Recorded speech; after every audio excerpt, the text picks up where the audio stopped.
All right, well, here we go. So the intellectual property for startups, the lean and mean approach. So it will be a quick introduction into IP, because if we go in depth, then that would mean that we not only miss the award session, we would also miss the party and also probably New Year's Day 2023. So there's a lot to say about intellectual property, but we'll go to the basics. So yeah, what is intellectual property?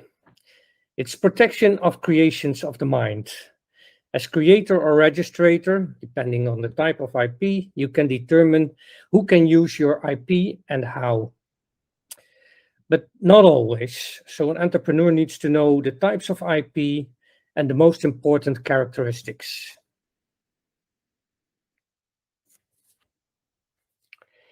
So yeah, what types of IP are there?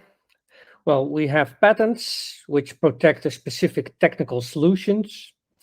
We have copyrights, protecting a creative work such as literary, artistic, educational, and musical.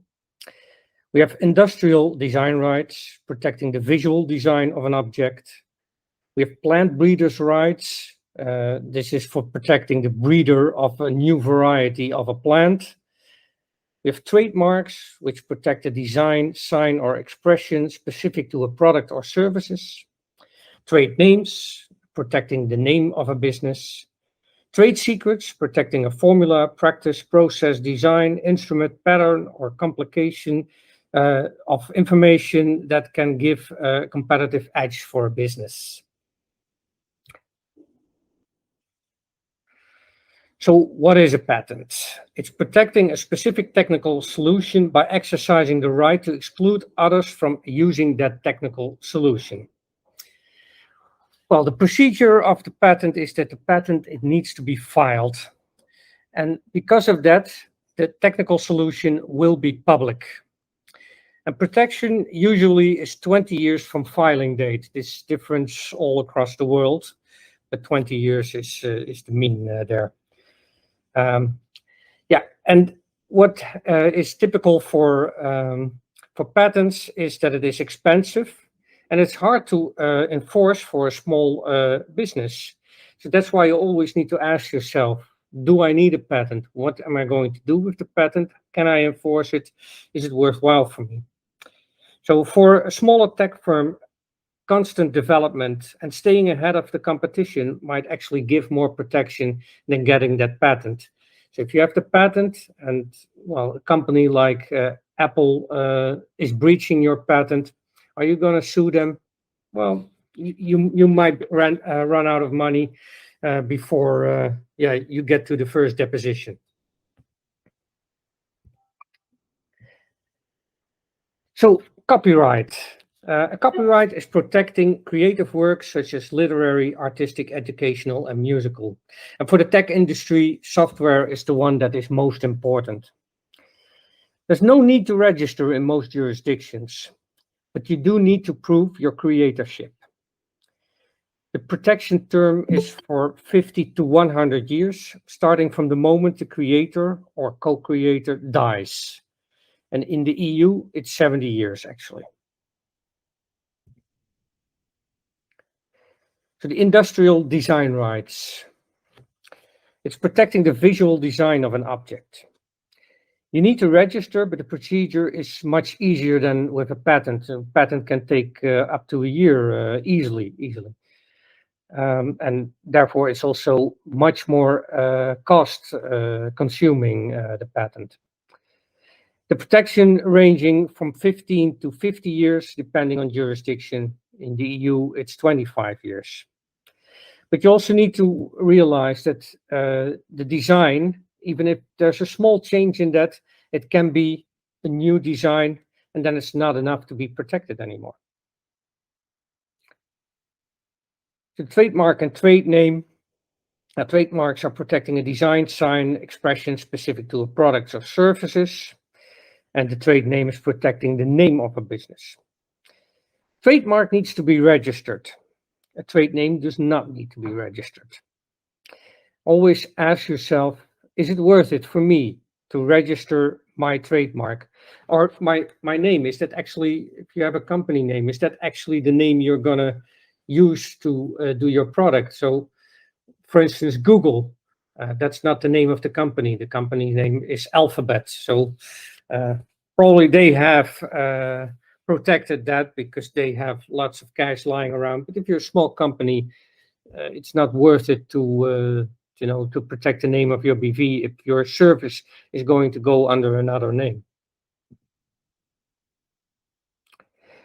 So then we come to the trade secrets. And what is that? It's protecting the formula, the practice, the process, the design, the instrument, pattern, complication, or information that can give a competitive edge for a business. So it's very broad.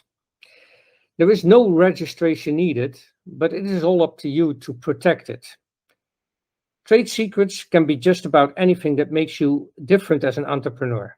But as soon as you share it, you risk losing it. And that's why you need to work with NDAs. And an NDA might not always be enough. So in China, you need to use the NNN, which is a non-use, non-disclosure, and non-circumvention agreement. So you need to be always very protective of your competitive edges.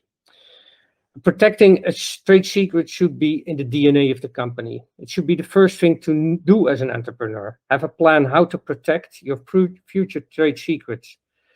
Future, because once it was not protected, it's out of the open and it's gone forever. So even if it leaks out a little bit, it's out of the open, can never protect it anymore. So that also means that when you start, you need to have that plan, and everyone in the company should know about that. Well, unless they don't work with those specifics. But if you have someone that works with your trade secrets, they should know it's a trade secret. They should know how to work with that. So why is IP so important for you as an entrepreneur? Well, it's your value, it's your core. Without IP, it's just doing some things like all others. And IP, actually, so the value of a company, it is estimated that on average, 70% of the value of a company is in IP. So it's the most important thing you have. And it also means that if you start making a lot of money and you haven't protected yourself, others will want to do the same, because why not? You're making a lot of money, people will want to get in. And without IP, everyone can. And if everyone can, in the end, all you will just make is just enough money to get by. And you did not become an entrepreneur to be one of many.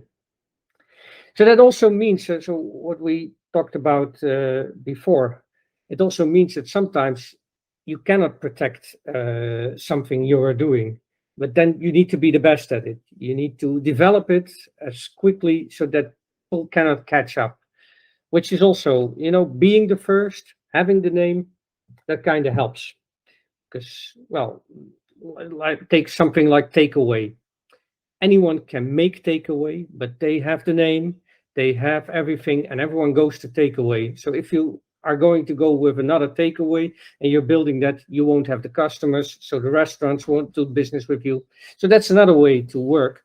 But it's always something to have in the back of your mind. What will I do and how I'm going to protect my business?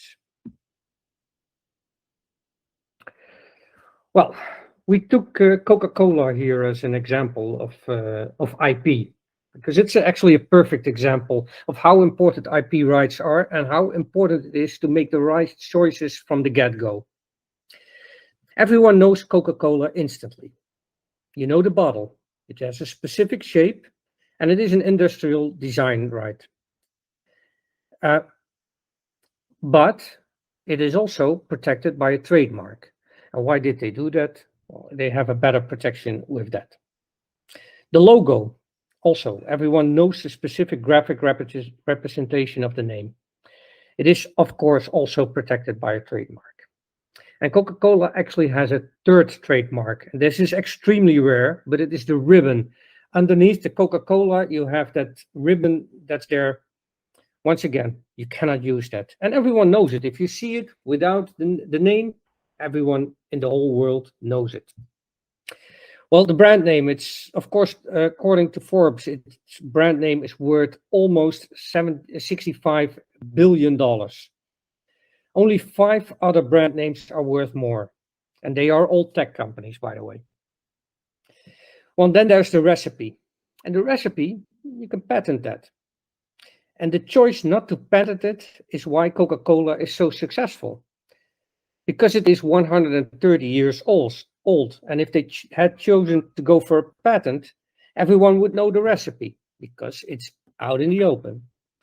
And then Coca-Cola, for 110 years now, wouldn't have had the edge that others that it have over others. Well, of course, it is a nice story. The recipe in practice changed a little bit. So it started out even with cocaine as an ingredient, which is kind of illegal nowadays, but you get the drift there. So make the right choice. If you go for a patent, that might be the right choice for you, but it also might be very much the wrong choice. Well, Coca-Cola, they went for the trade secret, and this means that it's safely locked away and guarded. Only a couple of people know, and it's also in several brackets. So there are several recipes, put them all together, then you have your Coca-Cola. It's 9 separate recipes, and that's once again done because they have a strategy how to protect their trade secret. Because once again, once that is out in the open, they can never get it back.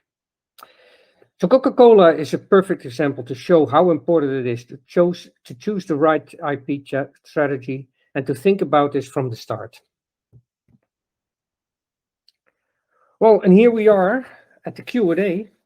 So shoot.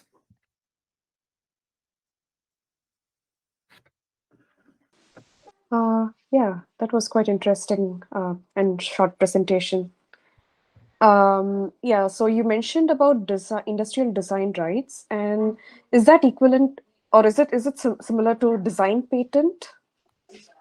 Yeah, I'm not quite sure about the term design patent, but I would have to look this up. But I would say that it is the same because, well, the patent Design model rights. Yeah, model rights. Yeah. But so a patent in itself, so the procedure that we talked about in the first one, that's a technical solution. So that's not a design solution. So it's not a patent, but yeah, it might be called different in different places of the world. Because I actually, someone said to me, okay, do you want to also look at the common law system versus the system we have in Europe? The civil law system. I looked into that a bit, but like with IP, there's so much to tell about that. There's just no beginning to those changes. So you always need to look, because IP rights are also regional. If they have to be registered, they also regional. So you always need to look at the region where you want to be protected, and yeah, there will always be small changes. Yeah, and if I may add something that we discovered when we were researching, I'm going to be speaking from here because if we turn 2 microphones on, it's going to ruin the voice, the sound. Yes, very cool. Yeah. So the thing was, like, when I was researching China a lot because we wanted to compare the IT systems and everything. Yes, their design rights is one of the easiest ways to quickly protect your design. And a lot of companies do that just, as a temporary solution, and then they decide whether they apply for a patent later on for the invention or register something else like trademarks, because all of the other things take longer. But also be aware of the fact that we didn't know, for example, well, at least I didn't know, is that there are certain limitations in time from the time that you register something, say in Europe or India. And then if you don't register it within a certain limit of time in China, then you lose the rights to that in China. You can't register that anymore. So there are so many all these things that basically I would even say not a single lawyer will be able to tell you, because that requires a person who knows about intellectual property in all the countries, all the jurisdictions. And that, of course, is very rare and I'm assuming kind of expensive. So that's why, once again, my advice in the very beginning, if you really want to register something, try with your local IP office, see what the procedure is, compare the prices, if it's worth for you to go through that, because that's an experience, right? You will know how it is and how long it takes only after you've gone through it. But from the point of view of development, your design that you're going to register is probably going to change so much in the next weeks, months, that you're going to have to re-register it every time you make a change. And that's totally unsustainable. Yeah, and especially with designs. So what we talked about before, even a small change in design can be considered a new design. So you need to be very specific at what you are protecting. So in that case, the industrial design rights cannot be like made as generic as the provisional patent. Like I have heard that the more generic you make the more you generalize the provisional patent, the more protected you are. So that is not the case with the industrial design rights, is it? Now, if you're saying about making it more general, then it would even be harder to make it a design that you can. Okay. Mm-hmm. Yeah. So you need to be unique to. If you want to have a design protected, you need to be unique. There needs to be a uniqueness about it. Okay. And you mentioned about trademark, and there was a question like, is trademark worth it? And how do we understand if it is worth it or not? Or does it mean that as a startup, it is definitely not worth pursuing for trademarks? No, that depends, of course. If let's go one part back. So, what will come first, the audience or the product?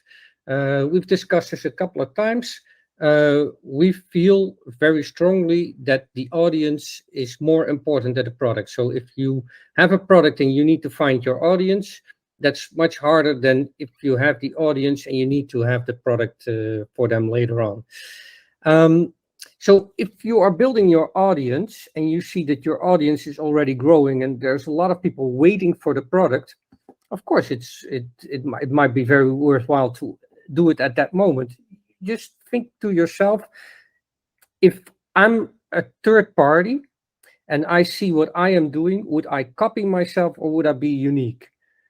So as soon as you have something worth copying and it's worth more then you need to pay for protecting it, then that's the moment you would want to protect it. Assuming you have the money, because once again, doing like a patent and with all the cost for that, especially, if you do a patent in a small jurisdiction, it will be less expensive than if you do it in a big jurisdiction. So you can choose this as if you do a patent, okay, but I'm going to file for a patent in the EU. I'm going to file for it in China. I'm going to file for it in America. If you do that, then you will pay a lot of fees, and well, not every startup will have that. And one another question which I have is that I was just reading about patents and I found that there is this grace period which is given between you reveal your patent and you file it, which could be around 6 months. And what is it like in the in the EU? Like, what is the grace period? The EU, I think it's 12 months. The grace period, or is it 6 months? I don't know by heart at this moment. That I would have to come back to you, but we will have to talk tomorrow. I will look it up for you. Yeah. So kind of focused on the broad spectrum here, and not so much on the details. And I'm not an IP lawyer. I actually decided to go more into IP because, well, we are doing a lot with IP.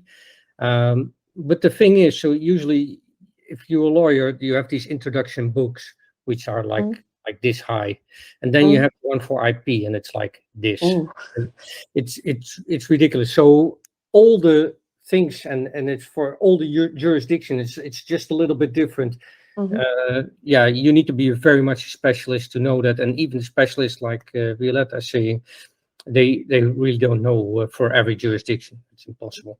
Yeah, so the patents, you can't get away without hiring a patent attorney who will file it for you. Absolutely. Because if you try to do it yourself, you will just you will not get it. You will waste the money and time, because there's so many these little things that like you would never be able to learn and all.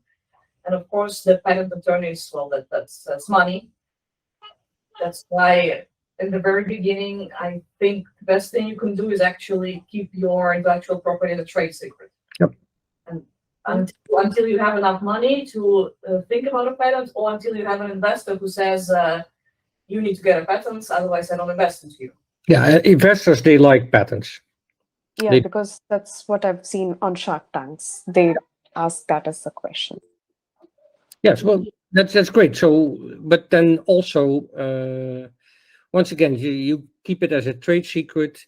You have everything ready for a patent. But a patent, it's easy. 20,000 euro spent on getting a patent, and well, you need to know whether or not it is actually helping you. And also, once again, there you have it. If you have a patent for a great product, but you cannot sell it, the patent is worth nothing. So you spent a lot of money for that, and that's once again a reason to find out if there's actually a market for your product. Yeah, sounds reasonable. Yes. Yep. Yeah, thank you. So those were my questions. All right. Anyone else with interesting questions?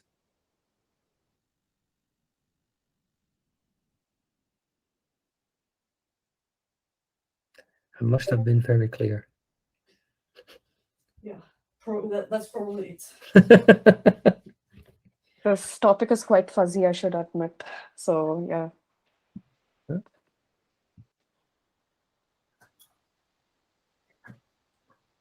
Well, maybe you want to touch upon the topic of Daisy, for example, keeps on asking the same thing, being afraid, and I think Sarangi might have touched upon that as well.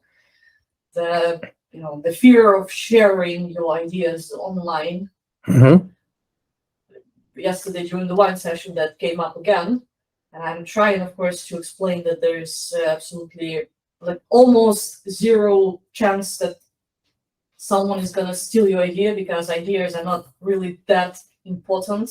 Executing them is more important, and having the passion for that exact idea. Like if someone tells me their idea right now, I will not even think of stealing it, just because I'm not passionate about it. I might like the idea, but it doesn't mean that I want to implement it. I want them to implement it maybe, and then I will use it. Yep. And then of course, I'm popping up ideas on a daily basis, and it doesn't mean that I will execute even 10% of them. So if you have to decide between sharing and not sharing, share. Yeah, and also, so an idea, usually coming up with ideas, that's not unique. So we all have thoughts pop up in our heads that are ideas, and it's only when certain things come together, which is indeed your passion, a way to execute it well, and all those things. If you put those things together, then it's worth something. But just the idea of I'm gonna make like this or that, that's all great, but how are you going to do that? How am I going to find the audience? What problem is lying beneath that? What am I solving? All the research you've done, because if you start off with an idea, you want to test that idea, so you will do a lot of research behind it, so you will actually know how valuable your idea is.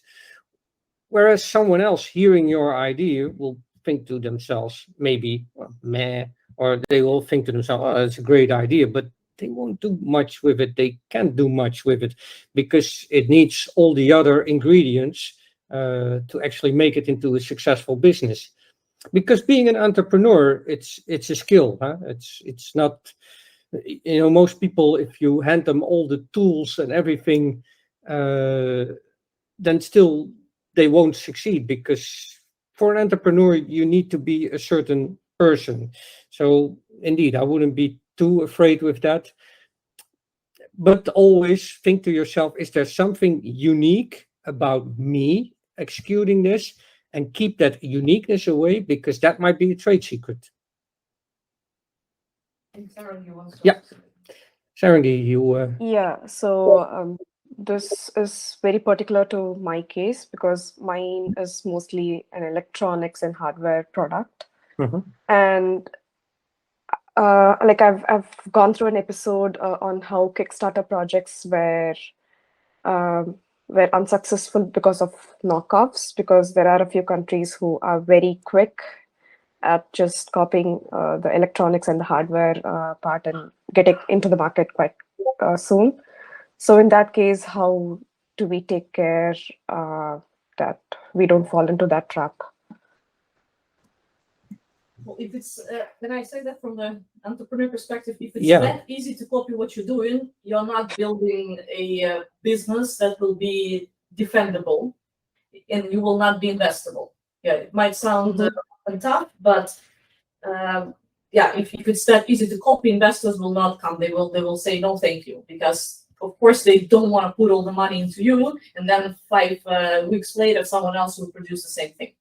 So that's actually a good thing that you are like thinking about this now, because it gives you an opportunity to figure out what's going to be unique about what it is that you're doing. And it doesn't necessarily have to be the technology. It may be a business model that will be so interesting for your users that they will not want to to go somewhere else. It might be the community around your products that others don't have. But there has to be something, and preferably a combination of these things.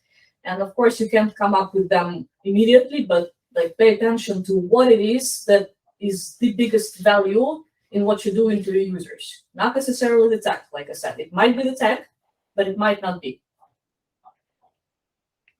Yeah, and it's actually not so much a legal question, because from a legal perspective, I can already tell you that if unless it's a specific design, but once again they will change probably some small things about the design, and then it's not protectable anymore. If they do copy it one-on-one, and it's a design, then of course you can block them from doing this. And specifically, I know that in China, most people think that in China you stand no chance, but actually there are internet courts there that you can actually say, hey, you are selling my design, so you should stop that immediately, and that actually does work. But yeah, once again, if you look at if it's just a product that anyone can copy, there's no uniqueness about it, then yeah. Yeah, Apple, with the latest reveal, right? They killed a few categories of the startups with the Apple, not the Apple Pay, but the Apple post payment. The post payment option for Apple. Yeah. Yeah, a lot of startups like Klarna, they kind of were shocked. So no one is protected from that, even when you're already a big startup, like almost a scale up. It still can happen to you. Yeah, even takeaway. So I was taking the example of takeaway and saying, well, if you start now and you want to build a takeaway from scratch, you won't get anywhere unless Apple will do it.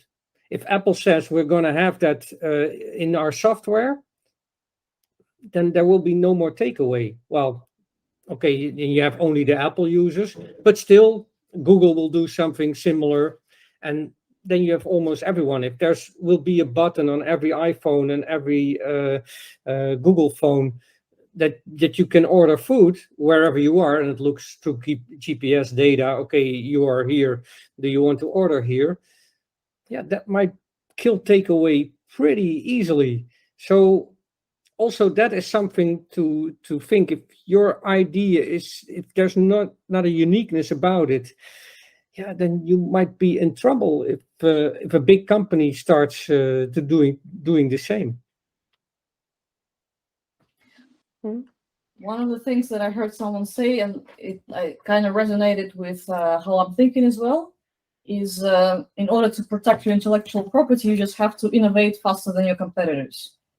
Yep. So the idea is that, yeah, by the time someone decides to steal what it is that you're doing and build it, you already moved on to the second iteration. You've already upgraded the product, put in a new feature that your customers wanted or something like that. So that might be, of course, might sound like a complicated thing to do, but if you're not moving with your business and you just got a patent and you think you're set for life, yeah, well, that's false feeling of security, because then probably that will not end up well.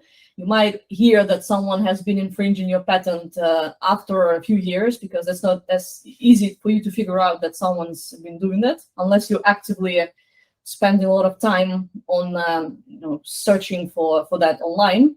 But then you won't have time to actually build your business. So I'd rather like you put your energy into building the new iterations of your product, creating the 2.0, 3.0, whatever solutions, adding features, adding, changing the business model, something, always trying to innovate, but of course, based on the feedback that you're getting from your audience. They want something.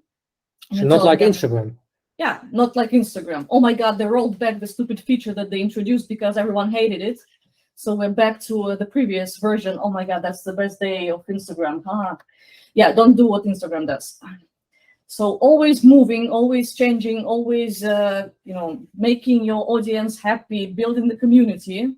That's the stuff that your competitors cannot steal from you. They cannot steal your community if your community is committed to you. It's impossible. And that's also something that takeaway is doing wrong. So most restaurants working with takeaway, they hate takeaway because takeaway takes away too much of their money and they don't like it to work with it. So if another business steps in, yeah, so if I would have to give advice to takeaway, I would say, okay, know that someone else can step in, a big company can step in and does the same as you are doing. And then do you have loyalty from your biggest customers, which are not the people ordering from you, but your customers are the restaurants?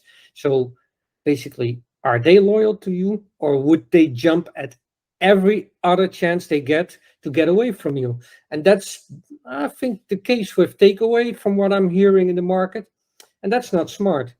It's also these things as an entrepreneur, because legal stuff is always very interesting. It needs to be taken into account. But I had a conversation at Pichura a couple of days ago with someone, and he had a discussion with his lawyer, who, what he said from a legal perspective, perfect advice. But as an entrepreneur, that advice might not be great for him. So always think like an entrepreneur and think multidisciplinary. The legal stuff is important. You need to take it into account, but it's one of the many things you need to take into account. And excuse me. Yeah. I have one question. Like, is there something called as legal insurance? Because in case if I have to take someone to the court, then it definitely costs a lot. Yeah. So if there's something like that, then that could help a startup. Absolutely. It could help anyone, depending, of course, on the conditions. But if I'm looking at from, well, the Dutch perspective, I know for a legal insurance, you pay roughly €100 a month, €100 a year for a family, and for a business, a small business, it would be like €250, €300. And I would always say to everyone, do it, because even lawyers tend to have it. And people are always thinking, well, why would you? Because if you have to go to court, that costs a lot of money. And the legal insurance will not only pay for your lawyer, but it will also pay for the fees for going to court. So you have the rights, the griffierechten, it's called in the Netherlands. You have to pay to the court for, they have to pay the judge for it. So even those things, or if you need someone to actually, if someone infringes your rights, there might be someone needed to say if those rights are actually infringed, if the product they are making is actually something that's protected for you. So those things, they also cost like in the thousands of euros. So yeah, I would always say that you need to have those insurances. They're not that costly, and if you actually need them, so it's a huge amount you're taking into account, and they won't be perfect, huh? So going after someone, then you need to be you need to have a very good case. They won't take any case. So it's not perfect, but it's definitely worthwhile to do it. Thank you.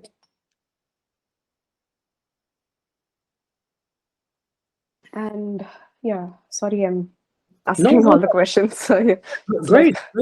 consuming the complete session. Yeah, so I was looking at the CLA, and it says that there's a document which I could read up, but when I clicked the link, it gives an error, 404 page. So where do I find the document in that case? Where is this? The CLA, the part where I have to sign when I have to accept an investor. Yeah. There's a link in it says, yeah, maybe I can share my screen. Yeah.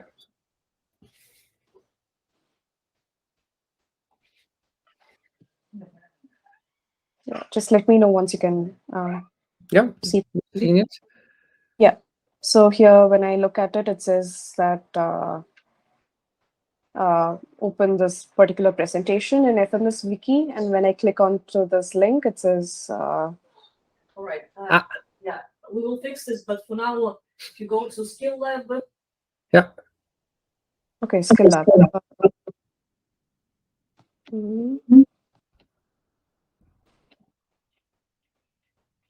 Here you see FMS Wiki. FMS Wiki on top. Okay. FMS Wiki.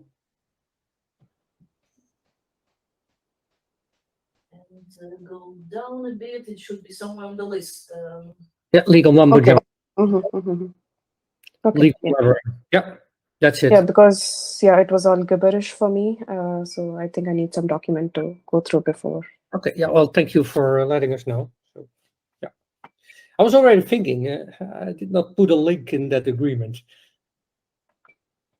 Yeah, I can stop sharing my screen.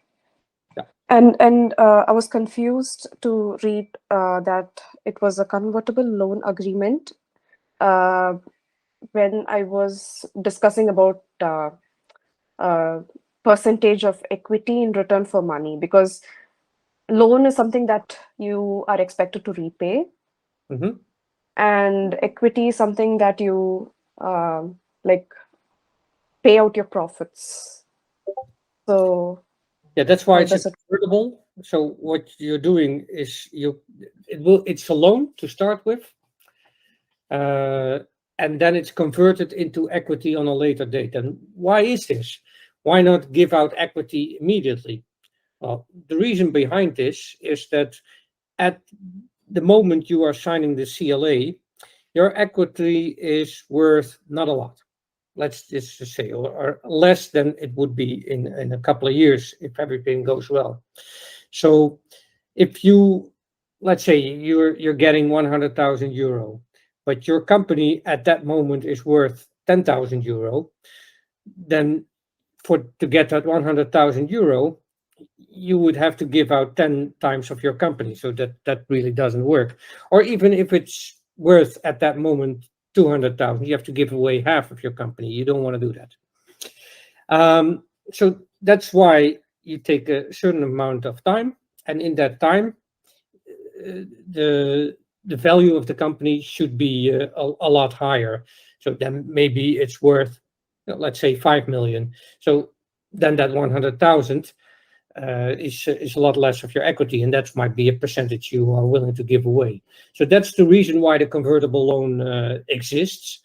And there are several types of it. Of course, there are those that will be a loan up until the end, and then they can convert, or otherwise you need to repay anyway, or that will be converted anyway at a certain amount of time.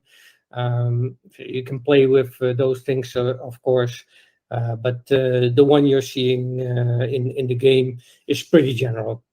Yeah, so it's pretty commonly used in that sense. So there will be small changes, but this is the way they usually are. So you're basically postponing with that agreement. You're postponing a conversation to a later date instead of doing everything now, because it's so uncertain what the value of your company is. Yeah.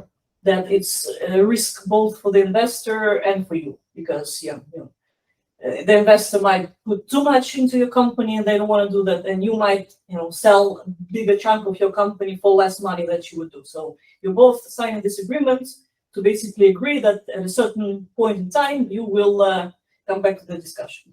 Yeah. Okay. Thank you. All right, I see a question from Maria. Yes, I have a question regarding CLA. So it concerns angel investors, those who enter in the beginning, or it's for private equity. Because, well, if you're not able to grow at all, so they just lose their money. Well, it can be anyone. So CLA can be used. It can be used by by incubators. Maybe you have someone in the family that's willing to put in some money. Usually they don't use CLAs, but maybe they would. So anyone can sign a CLA. But yeah, it's if you're investing, you might lose all your money, and of course that always happens. Even if you will invest in equity from the get-go, equity tends to have the highest risk. But even if it's just a loan, if you're loaning out money to a startup, well, more than 90% of startups fail, so it's a high risk thing to do. Yeah. Okay, thank you. Can I also have another question? I guess it's regarding copyright, maybe or maybe not. There was a seminar on metaverse. Yeah. And there are different metaverses, and they have different spaces inside them. Some are connected, some are not. But how do they protect the particular space they've invented or someone has invented in some metaverse? Because, well, they can be, not easily, but they can be replicated in the other one, and there are many.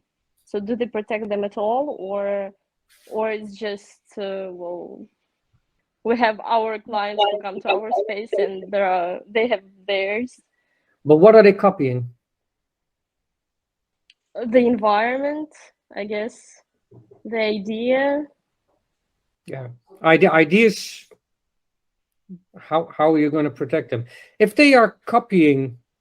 So for copyright, so for instance, so if it's code, the actual code, that's part of copyright, because that's something you punched in. But they wrote it from scratch, for instance.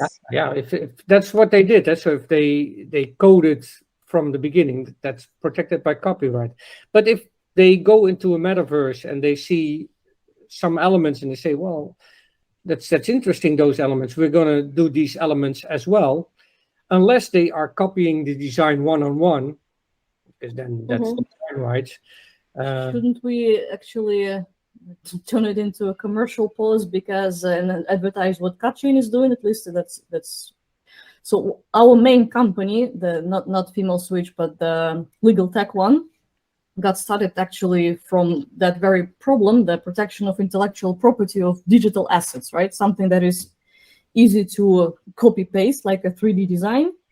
How do you protect it? Because as you've heard from the presentation, yeah, there's really not a clear answer, do that, and then no one will steal. Yeah, that never happens.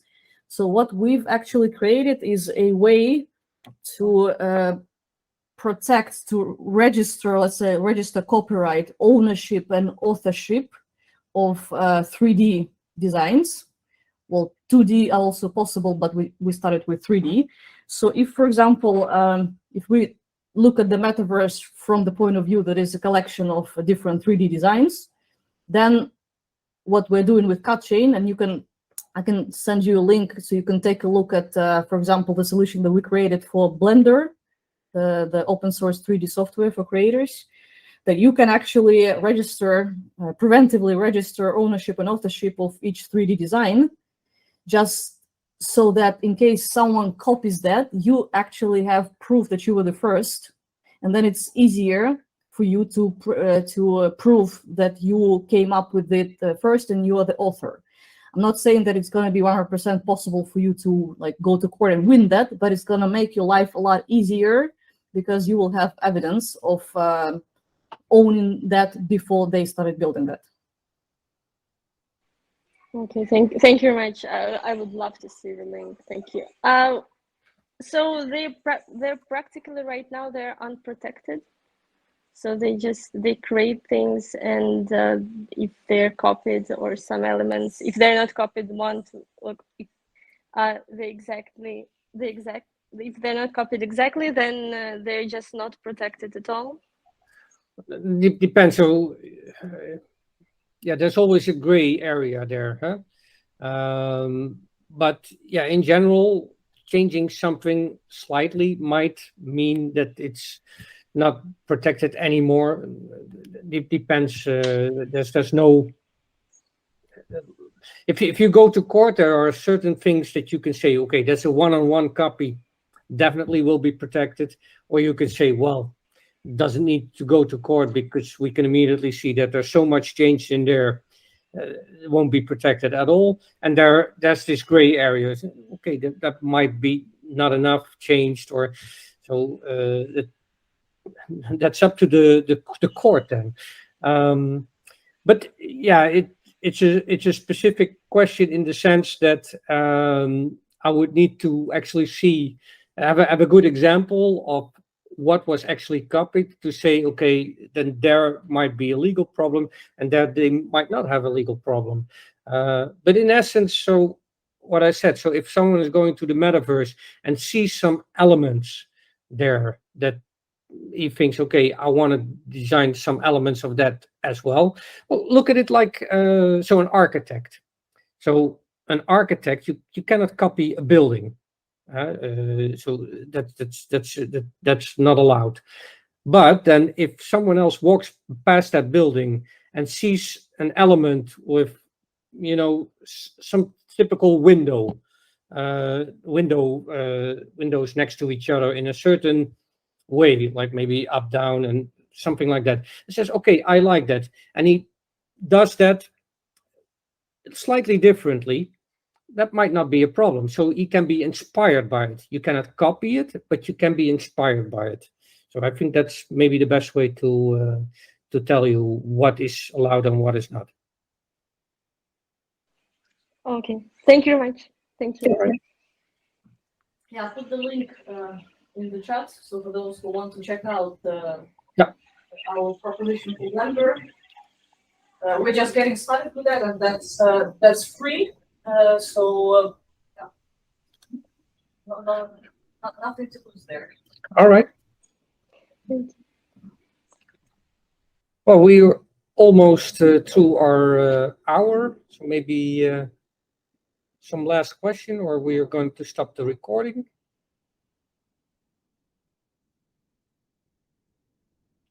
Well, then we're going to stop the recording now.